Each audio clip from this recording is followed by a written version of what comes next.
پیشانی پر اگر نشان کی بات ہوتی تو صرف جبہہ کا لفظ آتا. اللہ نے قرآن میں فرمایا فی وجوہ، ان کے پورے چہرے پر سجدے کے نشان ہے، یعنی چہرہ چمکدار ہوگا.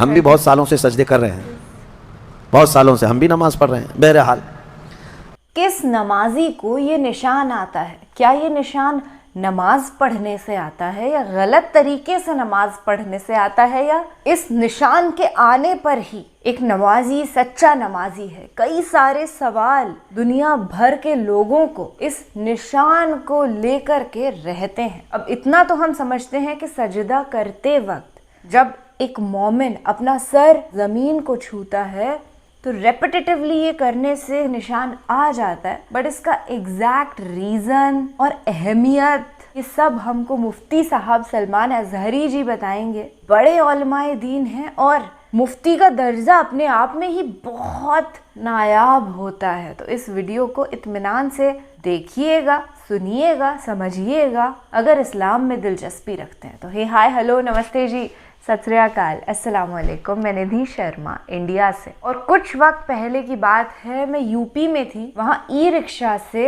ہم کہیں جا رہے تھے. ویسے ای رکشہ کو اتر پردیش میں ٹری کہا جاتا ہے. تو اس ٹری کو جو چلا رہے تھے وہ انکل ایک مسلمان تھے، اور ان کے باقاعدہ ایک دم پراپر والا فور ہیڈ پہ وہ نشان بن رکھا تھا. تو اس وقت مجھے دیکھ کر کے لگا کہ یہ ایک پکے نمازی ہیں اور سالوں سال سے یہ 5 وقت کی نماز پڑھتے چلے جا رہے ہیں. پر اس نشان کا مطلب صرف یہی نہیں ہوتا، اور بھی بہت کچھ ہے جو جاننا باقی ہے، جو جاننا ضروری ہے انفیکٹ. تو اس بیان کو، اس تقریر کو ہم سٹارٹ کرتے ہیں. اور خوشی کی بات یہ ہے کہ سننے ہم یہاں صرف یہی آئے ہیں کہ نشان کی اہمیت کیا ہے، یا اہمیت ہے بھی کہ نہیں، پر ایمان میں اضافہ ہم ڈھیر سارا کر کے یہاں سے جائیں گے. اس کوشچن کے علاوہ اور بھی پرشنوں کے اتر ہمیں مل جائیں گے. زمانے رسول آ گیا، اے میرے صحابہ چھوڑ دو، ہم عہد کے پابند ہیں، ہم عہد و پیمان والے ہیں. تو مجبوراً ان کو چھوڑنا پڑا. وہ گئے، روتے روتے گئے، فریاد کرتے گئے. لیکن رسول کریم صلی اللہ تعالیٰ علیہ وسلم کی یہ جو صلح ہوئی، واپس تو مدینے آئے، تب یہ سورہ نازل ہوئی جس میں اللہ تعالیٰ نے یہ ارشاد فرمایا لَقَدْ صَدَقَ اللَّهُ رَسُولَهُ الرُّؤْيَا بِالْحَقِّ لَتَدْخُلُنَّ الْمَسْجِدَ الْحَرَامَ إِنْ شَاءَ اللَّهُ آمِنِينَ مُحَلِّقِينَ رُؤُوسَكُمْ وَمُقَصِّرِينَ لَا تَخَافُونَ. اللہ تعالیٰ اپنے رسول کا خواب سچ کر دکھایا، بے شک کہ ضرور ضرور رسول آپ داخل ہوں گے مسجد حرم میں، وہ بھی امن و امان کے ساتھ. مسجد حرم میں آپ آئیں گے. ہوا یہ کہ اس وقت حضرت عثمان غنی کو بھیجا گیا تھا مکہ کے حالات دیکھنے کے لیے. حضرت عثمان مکہ والوں میں معزز تھے، ان کی لوگ عزت کرتے تھے. حضرت عثمان غنی آئے، بات چیت کی غرض سے آئے. تو وہاں جتنے کفار و مشرکین کے سردار تھے انہوں نے دیکھا اور کہا عثمان تم سے ہماری دشمنی نہیں ہے، دیکھو ہم محمد صلی اللہ علیہ وسلم اور ان کے ساتھیوں کو آنے نہیں دیں گے مکہ میں. اور رہی بات عمرہ کی، تم احرام کی حالت میں آئے ہو، احرام کی حالت میں حرم میں آ گئے مکہ میں.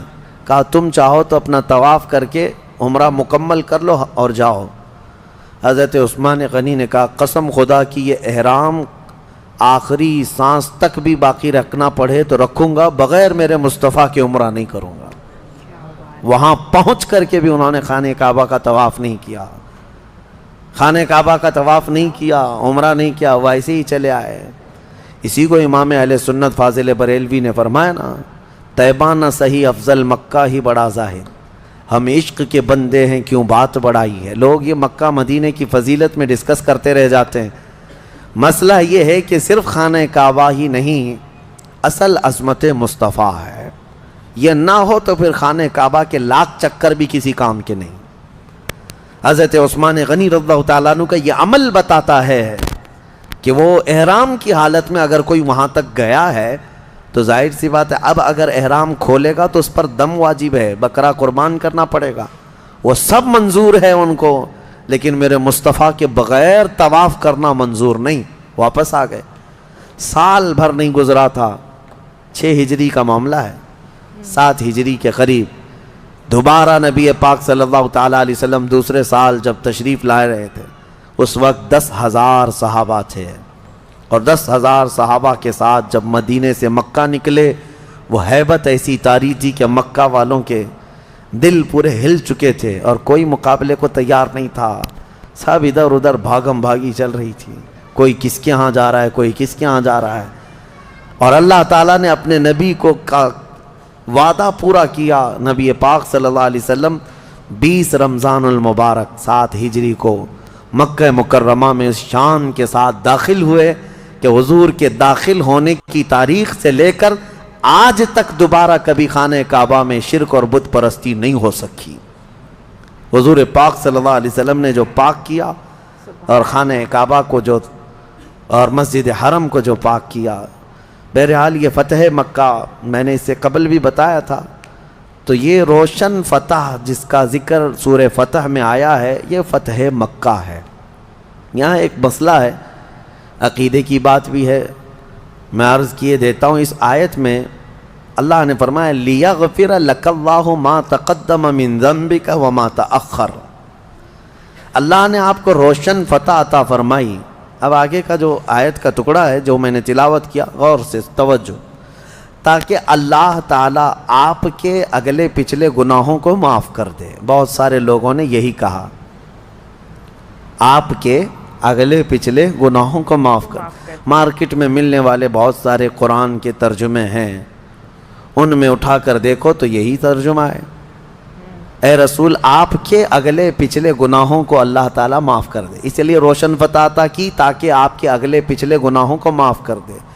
ترجمہ کرنے والوں سے کوئی یہ سوال کرے کہ بھائی بتاؤ تو صحیح آپ کے رسول کے اگلے گناہ کون سے تھے، پچھلے گناہ کون سے تھے جس کی معافی کا اللہ نے یہاں بیان کیا ہے. جبکہ عقیدہ تو ہمارا یہ ہے کہ نبی معصوم ہوتے ہیں اور میرے آقا تو سید المعصومین ہیں، تو کون سے گناہ ہیں؟ اسی لیے ہم کہتے ہیں نا، ہر کتاب کو اٹھا کر پڑھ لینے کا نام علم نہیں. ہاں جیسے آج گوگل کے بہت سارے شاگرد ہیں بیچارے، گھس جاتے ہیں کسی میں بھی. تمہیں اگر کہیں لکھا ہوا دکھ گیا اسلام تو یہ ضروری نہیں کہ اسلام ہی ہے. یہاں تو ہزاروں رہزن ہیں لباس خضر میں. ہاں بہت سارے معاملات ہیں، کس سے پڑھ رہے ہو کس سے لے رہے ہو یہ دیکھنا ضروری ہے. قرآن کا ترجمہ کئی لوگوں نے کیا اس طرح سے، لیکن آؤ بریلی کے امام عشق و محبت کا ترجمہ کنز الایمان اٹھاؤ. آپ نے کس سلیس انداز میں اور کس ادب کے انداز میں فرمایا، اے رسول ہم نے آپ کو روشن فتح عطا کی تاکہ آپ کے اگلوں اور پچھلوں کے گناہ معاف کر دیے جائے. کتنا بڑا فرق ہے آپ کے اگلے اور پچھلے میں اور آپ کے اگلوں اور پچھلوں میں، کتنا بڑا فرق ہے. آپ کے ذریعے سے اے رسول، آپ کی وجہ سے، آپ کی برکت سے اللہ آپ کے اگلوں اور پچھلوں کے گناہ معاف کرے. اس میں عقیدہ بھی سلامت ہے، عصمت کا اور بارگاہ رسالت کا ادب بھی محفوظ ہے. یہ ہے، اسی لیے ہم کہتے ہیں کہ جو لوگ ٹھوکر کھائے وہ ایسے ہی لوگ ہیں جو بے عشق رسول پڑھتے رہے یا بے عشق رسول قرآن کا ترجمہ کرتے رہے. میں نے بہت قبل آپ کو تفسیر میں بتایا تھا، اللہ نے فرمایا قد جاءکم من اللہ نور و کتاب مبین. تحقیق کہ تمہارے پاس اللہ کی طرف سے ایک نور آیا اور ایک روشن کتاب. نور سے مراد رسول اللہ کی ذات اور روشن کتاب سے مراد قرآن عظیم. لیکن اس آیت میں پہلے کس چیز کا ذکر آیا ہے؟ قد جاءکم من اللہ نور، نور کا ذکر ہے. نور ویسے نارمل چیز بھی یہی ہے کہ کسی بھی کتاب کو پڑھنے کے لیے لائٹ پہلے چالو کرنا پڑتا ہے. اجالا ہو تو کتاب پڑھی جاتی ہے نا، نور پہلے ہو پھر کتاب مبین پڑھ سکتے ہیں. اسی لیے اس آیت کی ترتیب بھی دیکھیں، نور پہلے ہے. مطلب یہ ہے کہ تم پہلے اپنے قلب کو نور مصطفیٰ سے جگمگاؤ، پھر قرآن پڑھو، تمہارے قدم ہدایت پر رہیں گے، تمہارے قدم ہدایت پر رہیں گے. عزیزان گرامی وقار، اسی سورہ فتح کی آخری آیت ہے جس میں اللہ نے فرمایا محمد الرسول اللہ والذین معہ اشداء علی الکفار رحماء بینہم تراہم رکعا سجدا یبتغون فضلا من اللہ ورضوانا. اللہ فرماتا ہے محمد اللہ کے رسول ہیں اور ان کے ساتھ جو ہیں، اب ان کے ساتھ کون ہیں؟ صحابہ. سمپل سی بات ہے، ہر کوئی جانتا ہے. ان کے ساتھ جو ہیں اللہ فرماتا ہے ان کی صفات کیا ہیں، سنو ابھی. اللہ فرماتا ہے اشداء علی الکفار، کافروں پر سخت ہیں، رحماء بینہم، آپس میں نرم دل ہیں، آپس میں نرم دل ہیں. تراہم رکعا سجدا یبتغون فضلا من اللہ ورضوانا، تم ان کو دیکھو گے رکوع اور سجدے کے عالم میں ہوں گے اور اللہ کا فضل ڈھونڈ رہے ہوں گے. یہ صحابہ کی صفت ہے. سیماہم فی وجوہہم من اثر السجود، ان کے چہروں پر تو سجدوں کے نشان آ چکے ہوں گے. اس کا مطلب وہ نہیں جو کالا نشان ہے شامی کباب. بہت سارے لوگ اس آیت سے یہی سمجھتے ہیں سیماہم فی وجوہہم، وجوہہم ہے ایک، یہ عربی میں وجہ جو ہے پورے چہرے کو کہتے ہیں، اور پیشانی کو جبہہ کہتے ہیں. جبہہ یعنی پیشانی پر اگر نشان کی بات ہوتی تو صرف جبہہ کا لفظ آتا. اللہ نے قرآن میں فرمایا فی وجوہ، ان کے پورے چہرے پر سجدے کے نشان ہیں، یعنی چہرہ چمکدار ہوگا. اور بعض لوگ گھس گھس کر کے پیشانی پر کہتے ہیں کہ یہی نشان ہے جو قرآن میں ذکر ہے. بہرحال وہ ایک الگ مسئلہ ہے. ہم بھی بہت سالوں سے سجدے کر رہے ہیں، بہت سالوں سے ہم بھی نماز پڑھ رہے ہیں. بہرحال جو صحابہ کرام رضوان اللہ تعالیٰ علیہ مجمعین کی صفت آئی ہے اس پر مجھے بات کرنا ہے. کیا ہے؟ اشداء علی الکفار رحماء بینہم، وہ کافروں پر سخت ہیں اور آپس میں نرم دل ہیں. اے مسلمانوں، کہیں اس کو تم نے پلٹ تو نہیں دیا، کہیں اس کو الٹ تو نہیں دیا کہ اب آپس میں بہت سخت ہو گئے اور دوسروں کے لیے نرم ہو گئے؟ ہم دیکھ رہے ہیں، حالات دیکھ رہے ہیں. اپنوں کے لیے اتنا سخت دل ہو گئے ہیں لوگ، بات چیت کرنا پسند نہیں ہے، سلام کلام نہیں ہے، ملنے کی خواہش نہیں ہے. اور وہی کفار و مشرکین کے ساتھ خوب بگاڑی جا رہی ہیں، ان کے آؤ بھگت کیے جا رہے ہیں، ان کے استقبال بھی چل رہے ہیں. یہ آیت کو الٹ کر کے رکھ دیا اس زمانے کے لوگوں نے. جو صحابہ کی کیفیت تھی وہ یہ تھی. آپ کو پتہ ہے صحابہ کرام رضوان اللہ تعالی علیہ مجمعین کوئی رعایت نہیں کرتے تھے اگر اس کے اندر ایمان نہیں ہے تو. آج ہی کے درس میں نے صبح بتایا جنگ احد میں ابو عامر راہب، جس کو پورے مدینے والے چاہتے تھے، وہ راہب کے نام سے مشہور تھا، وہ مکہ بھاگ کر چلا گیا تھا جب حضور آئے تھے مدینے، اور مکہ والوں کو بھڑکا کر کے احد کے میدان میں لایا تھا. اور اس نے یہ کہا تھا کہ اے لوگوں، پورا مدینہ میرا، جیسے آج کہتے ہیں فین فالوئنگ ہے، ہاں ایک بات پر سب ٹوٹ پڑیں گے، چلو میں جب جاؤں گا پکاروں گا مدینے والے صاحب محمد کا ساتھ چھوڑ کر میری طرف آ جائیں گے صلی اللہ علیہ وسلم. تو ابو عامر راہب آیا میدان میں اور پکارنے لگا، اے مدینے والو دیکھو میں آ گیا، میری تم بڑی عزت کرتے تھے، میری بڑی خاطر تواضع کرتے تھے. وہ بابا تھا مدینے کا، لوگ اس کی ارد گرد گھومتے ہی رہتے تھے حضور کے آنے سے پہلے کی بات. اور وہ جلن کے مارے بھاگ کر گیا تھا مکہ سے، مدینے سے. اب جب وہ للکارنے لگا تو جانتے ہو جو برسوں سے اس کو راہب کہتے تھے وہ انصار صحابہ آگے بڑھتے ہیں اور کہتے ہیں ہاں ابو عامر راہب، ابو عامر ہم تجھے اچھی طرح پہچانتے ہیں، تو فاسق ہے، عدو اللہ ہے، تو اللہ کا دشمن ہے، رسول اللہ کا دشمن ہے، ہم اچھی طرح تجھے جانتے ہیں. اور جب اس کو سب صحابہ نے للکار دیا تو ایک صحابی آگے بڑھ کر کے آئے، حضرت حنظلہ، کہا رسول اللہ پاک صلی اللہ علیہ وسلم سے عرض کیا آقا مجھے اس سے لڑنے کی اجازت دیں، میں اس کی گردن مار کے آؤں. جانتے ہیں یہ حنظلہ کوئی اور نہیں اسی ابو عامر کے بیٹے ہیں، سگے بیٹے ہیں، جو للکار رہا ہے میدان میں. حضور نے اجازت نہیں دی گردن مارنے کی، کہا مناسب نہیں لگتا کہ تم بیٹے ہو اور اپنے باپ کی گردن مار دو. رسول کریم صلی اللہ علیہ وسلم نے انہیں روک دیا. لیکن جب وہ ابو عامر واپس گیا اپنی کفار مکہ کے درمیان، سب اس کے پیچھے پڑ گئے. کہا تو بڑی بڑی باتیں کر کے آیا تھا کہ تجھے دیکھ کر پورے مدینے والے محمد کا ساتھ چھوڑ دیں گے، یہاں تو حال یہ ہے کہ تیرا بیٹا ہی تیری گردن مارنے کے لیے آ گیا ہے. وہ کہتا ہے غضب کا جادو کیا ہے محمد نے، نعوذ باللہ من ذالک. میرے عزیزو، جادو نہیں، یہی ایمان پلایا ہے میرے آقا نے. صحابہ کا یہی تو تھا مسلک، یہی مشرب، یہی اشداء علی الکفار، وہ چاہے کوئی بھی ہو، باپ ہو کہ بیٹا ہو کہ بھائی ہو، کوئی بھی ہو، وہ سخت تھے ان معاملات میں. رحماء بینہم. اور آپ کو پتہ ہے بدر کے میدان میں اتنے رشتے ہیں بتائیں تو ایک بڑی طویل داستان ہے. ادھر کفار کی طرف ماموں ہے، یہاں صحابہ میں بھانجا ہے، ادھر باپ ہے ادھر بیٹا ہے، ادھر بھائی ہے ادھر ایک بھائی ہے، ادھر چاچا ہے ادھر بھتیجا ہے. کتنے معاملے. حضرت علی کرم اللہ وجہہ الکریم ادھر ہیں حضور صلی اللہ علیہ وسلم کی طرف، حضرت حمزہ یہاں ہیں، اور کفار کی طرف عباس ہیں. حضرت حمزہ اور عباس سگے بھائی ہیں. حضرت علی کے سگے بھائی عقیل بن ابی طالب، وہ بھی کفار کی طرف سے آئے. کتنے رشتے بتائیں آپ کو. یہ اور بات ہے کہ یہ لوگ بعد میں اسلام لائے ہیں، بعد میں اسلام لائے. ابو جہل حضرت عمر فاروق کا ماموں ہے، ادھر حضرت عمر ابن خطاب ہیں ادھر.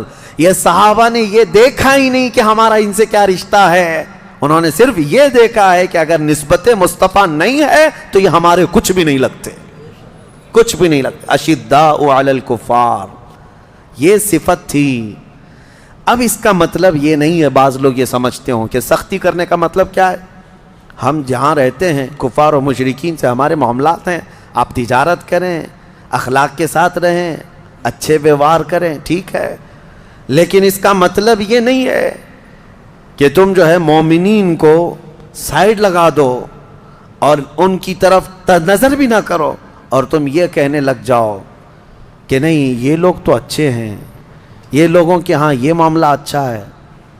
میں حضرت ابو حازم رحمۃ اللہ تعالیٰ علیہ کی کتاب میں ایک حکایت پڑھ رہا تھا، میں نے فجر کے درس میں اس کو بیان بھی کیا تھا. بڑی حیرت کی بات ہے، اسی لیے کفار و مشرکین کی کسی چیز کو آپ تعریف میں بھی مت لو. مکہ مکرمہ میں حج کے دوران ایک شخص کا انتقال ہوا تو اس کو دفن کرنے کے لیے جہاں لے گئے وہ ایک عالم کی قبر تھی، وہ کھودی گئی، وہ لوگ جانتے تھے اس کو تو، لیکن وہاں وہ عالم نہیں تھا، ایک خوبصورت لڑکی سوئی ہوئی تھی قبر میں. تو حیرت میں آ گئے کہ اس عالم کی قبر میں لڑکی کیسے دفن ہو گئی. لوگ پریشان تھے تو اتفاق سے وہاں ایک شخص جو حج پہ آیا تھا وہ لڑکی کو جانتا تھا. کہا یہ ہمارے علاقے کی، وہ جس ملک سے آیا تھا وہ کہتا ہے میں اس کو اچھی طرح جانتا ہوں، یہ پوری عیسائی لڑکی تھی، یہ کنورٹ ہوئی تھی، اسلام قبول کی تھی، لیکن اس کا پورا خاندان عیسائی ہے. میں اس کو اچھی طرح سے جانتا ہوں اور اس نے اپنا ایمان چھپایا تھا اور کچھ دنوں پہلے یہ بیمار ہوئی، انتقال کر گئی. اس کو تو وہاں مرتے ہوئے ہم نے دیکھا، یہ یہاں کیسے ہے. لوگوں نے کہا تجھے شبہ تو نہیں ہو رہا؟ کہا نہیں، یقین ہے مجھے، پورا کا پورا یقین ہے. تو وہاں سب اور بھی دیگر علماء کو سب یہ باتیں پتہ چلی تو پھر یہ بحث چھڑ گئی، تو پھر یہ عالم کہاں گیا جس کو دفن کیا گیا تھا، وہ عالم کہاں گیا؟ تو وہی جو حج پر آیا ہوا شخص تھا اس نے کہا میں اپنے ملک جاتا ہوں، چند لوگوں کو میرے ساتھ بھیجو، میں اس لڑکی کے گھر والوں سے ملوا دوں گا.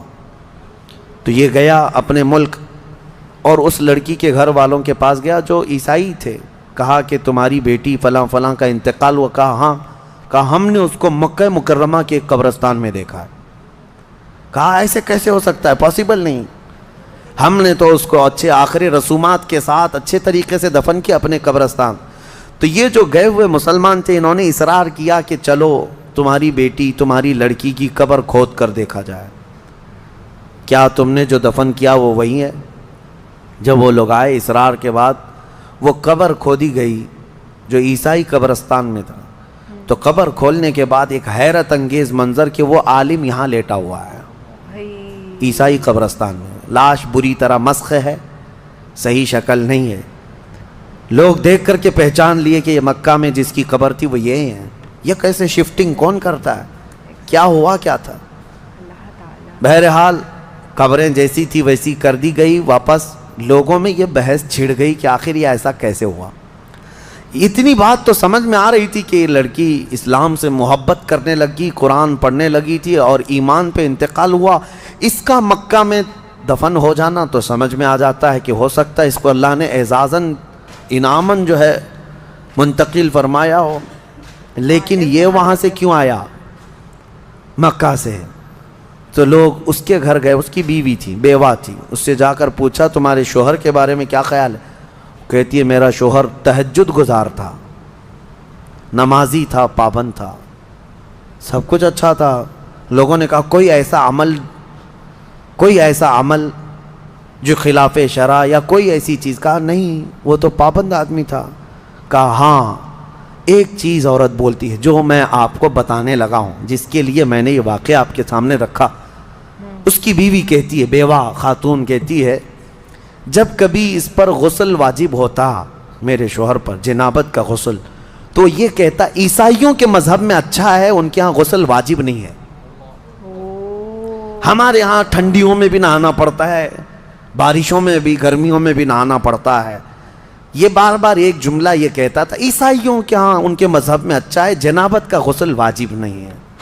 وہ خاتون کہتی مجھے یہ بات کھٹکتی تھی، دین مصطفیٰ میں رہ کر کے یہ اگر عیسائیت کی بات کیوں کرتا ہے؟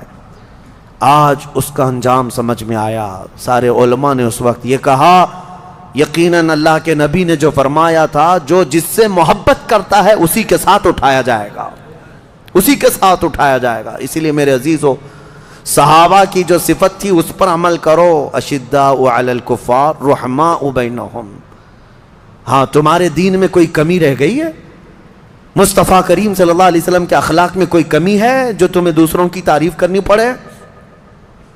الحمدللہ میرا دین کامل ہے، مصطفیٰ کریم صلی اللہ علیہ وسلم کو دیا ہوا دین ایسا کامل بلکہ اکمل ہے جس میں ایک شوشہ بھی نہیں چھوڑا گیا ہے، قیامت تک کے لیے دین ہے۔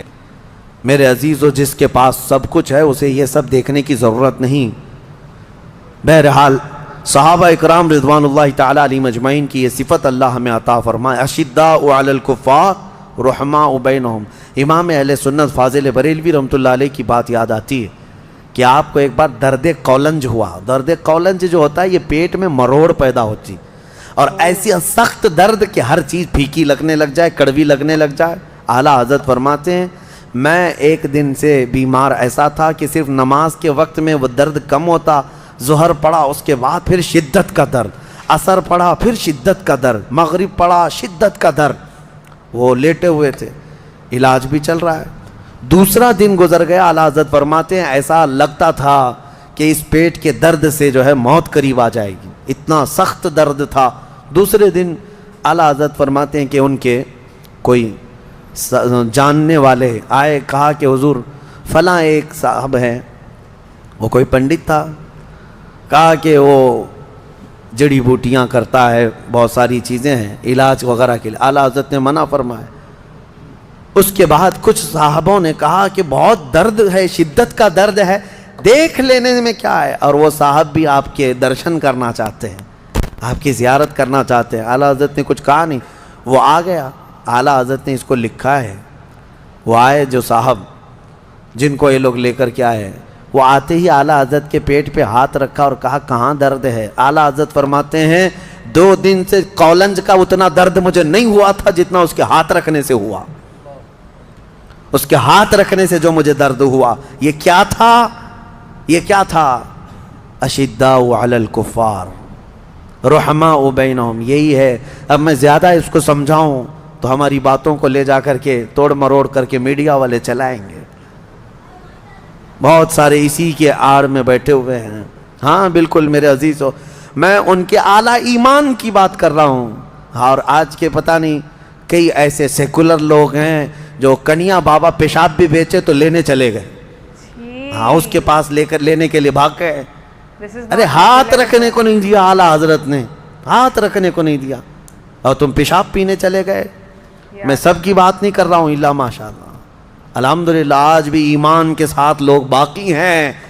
پیشاب کیا ہوا، اگر دودھ بھی پلائے تو ہم نہ پئیں، کیونکہ ہمیں پتہ ہے ہماری شفا مدینہ طیبہ کے تاجدار کے قدموں میں موجود ہے۔ ہاں ہم وہاں کی مٹی بھی اٹھا کے کھا لیں گے۔ اسی لیے میں کہتا ہوں میرے عزیزو، ایمان جو ہے جب راسخ ہو جاتا ہے تب بندہ ان تمام معاملات کو سمجھتا ہے، ورنہ وہ بھینس کی طرح ہر جگہ منہ مارتا رہتا ہے۔ ہاں ادھر بھی کھا لیا، ادھر بھی کھا لیا، ادھر بھی، جس کو کہا گیا ہے کہ رات کو لکڑیاں جمع کرنے والا جو آدمی ہوتا ہے نا، رات میں لکڑیاں جمع، وہ کیا کرتا ہے، ایک ٹوکرا لیتا ہے اور ٹکڑے جمع کرتا رہتا ہے لکڑی، اور صبح پتہ چلتا ہے کتنے گوبر کے ٹکڑے جمع کیا ہے، کتنے پتھر ہیں، کتنی لکڑیاں ہیں، کتنا لوہا ہے، کچھ بھی نہیں، وہ سب جمع کر لیا تھا ٹوکرے میں۔ کیوں؟ اندھیرا تھا۔ اسی لیے کہتے ہیں عشق رسول کا اجالا ہو تو تمہارے ٹوکرے میں کوئی ٹکڑا گوبر کا نہیں آئے گا، جو جمع کرو گے وہ انشاءاللہ ایمان کے ساتھ ہی جمع کرو گے۔ اللہ کریم ہمیں اہل ایمان کی صحبت عطا فرمائے۔ سورہ حجرات، میں مختصر اس میں دو چند باتیں عرض کروں کیونکہ احکام بہت سارے ہیں سورہ حجرات میں، بس دو آیتیں اگر آپ سن لیں۔ اللہ فرماتا ہے اے ایمان والو، اللہ اور اس کے رسول کے آگے مت بڑھو۔ دوسری آیت ہے اے ایمان والو، نبی کی آواز پر اپنی آوازیں بلند مت کرو۔ لا ترفعوا اصواتکم فوق صوت النبی ولا تجہروا له بالقول کجہر بعضکم لبعض، اور نبی کو ایسے مت پکارو جیسے آپس میں ایک دوسرے کو پکارتے ہو، ورنہ تمہارے اعمال ضائع ہو جائیں گے۔ ایک صحابی حضرت قیس تھے جن کا سنائی کم دیتا تھا ان کو، اور وہ اونچا بولتے تھے۔ جس کے کان کم سنائی دیتے ہیں وہ زور سے بولتے ہیں۔ حضور کی مجلس میں وہ بیٹھتے، حضور سے بلند آواز سے پوچھتے تھے یا رسول اللہ کیا کہا آپ نے؟ اللہ کو یہ ادا بھی پسند نہیں آئی۔ رب تعالیٰ نے آیت نازل فرمائی کہ نبی کی بارگاہ میں بلند آواز سے بات نہ کرو۔ آج بھی یہ آیت میرے آقا کی جالیوں پر لکھی ہوئی ہے، آج بھی ہے، آج بھی ہے۔ لوگوں وہاں سے گزرنے کے وقت آج بھی وہی احکام ہیں۔ نفس گم کردہ می آیت جنید و با یزیدی جا، کہا گیا ادب گاہست زیر آسمان از عرش نازک تر۔ آسمان کے نیچے ایک ایسی جگہ ہے جو عرش سے بھی نازک ہے، یہاں جنید بغدادی اور بایزید بسطامی جیسے اولیاء آتے ہیں، اپنی سانسیں روک لیتے ہیں بارگاہ مصطفیٰ میں کہ نکلنے والی سانسوں سے کہیں روضہ رسول کی بے حرمتی نہ ہو جائے۔ پکارنا چلانا تو الگ بات ہے۔ تو یہاں کے آداب قرآن میں اللہ نے بیان فرمایا۔ وہ صحابی جب ان کو پتہ چلا کہ یہ آیت نازل ہو گئی تو وہ گھر میں بیٹھے رہ گئے، 40 دن تک روتے رہ گئے، بہت روئے کہ یہ آیت میرے ہی لیے نازل ہوئی۔ پھر دوسری آیت آئی ان الذین یغضون اصواتهم عند رسول اللہ، بے شک وہ لوگ جو اپنی آوازیں پست رکھتے ہیں، دھیمی رکھتے ہیں اللہ کے رسول کے نزدیک، اولئک الذین امتحن اللہ قلوبہم للتقوی، یہ وہ لوگ ہیں جن کے دلوں کو اللہ نے تقوی کے لیے چن لیا ہے۔ اور ادب بھی تو دیکھیں اللہ نے کیا فرمایا، جب نبی کے حجرے کے پاس جائیں، میرے گھر کے پاس آئیں گے تو آپ کیا کہیں گے؟ پکاریں گے، میرا نام لے کر پکاریں گے، کہیں گے حضرت حضرت آپ کے ہاں میں جاؤں گا تو آپ کا نام لے کر پکاروں گا۔ لیکن حجرے کے میں حضور کے حجرے کے پاس جائیں تو اللہ کیا فرماتا ہے ان الذین ینادونک من وراء الحجرات اکثرهم لا یعقلون، جو رسول اللہ کے حجرے کے باہر، حضور کے گھر کے باہر آ کر پکارتے ہیں ان کا نام لے کر، ان میں اکثر عقل والے لوگ نہیں ہیں، تو نہ پکاریں حضور کو۔ بلکہ ادب اللہ نے خود فرمایا وَلَوْ أَنَّهُمْ صَبَرُوا حَتَّى تَخْرُجَ إِلَيْهِ، جانا ہو اگر رسول پاک کے پاس تو طریقہ اللہ بیان فرما رہا ہے، پکارو مت، جا کر تھوڑی دیر صبر کے ساتھ دروازے پر کھڑے رہو، میرا محبوب خود باہر آئے گا۔ یہ ہے رسول اللہ کی شان، وہاں پر چیخ پکار سے کام نہیں چلے گا، من کی باتیں سمجھتے ہیں۔ ہمارے جو نبی پاک ہیں نا، کفار اور مشرکین کو لے کر کے جو مفتی صاحب نے بات کہی، میں اس کو تھوڑا الیبوریٹ کرنا چاہتی ہوں۔ فار ایگزامپل، ایک ناستک بندہ، ایک ایسا انسان ہے جو اللہ میں مانتا ہی نہیں، اس سپر پاور میں بلیو ہی نہیں کرتا، اور اس کے لیے ہم کہیں اس کا صحیح ہے یار، اس کو کہاں 5 وقت کی عبادت کرنی پڑتی ہے، نعوذ باللہ، کتنا غلط ہو جائے گا یہ۔ اس طریقے سے ہمیں غلط چیزیں کبھی اپریشیٹ کرنی نہیں چاہیے۔ پر جب یہ کہا جاتا ہے کہ کفار اور مشرکین سے محبت نہ کرو تو لوگ سوچتے ہیں کہ آپ اپنے پڑوسیوں سے محبت نہ کرو، which is totally wrong. We should always respect each other. In fact قرآن شریف میں لکھا ہوا ہے کہ بے شک اللہ سبحانہ و تعالیٰ نے ہم کو الگ الگ کمیونٹیز، الگ الگ کلچرز میں بھیجا ہے۔ ہمارے کھان پان کے، اوڑھنے پہننے کے طریقے الگ ہیں، بات چیت کرنے کے طریقے الگ ہیں، پر ہم ہیں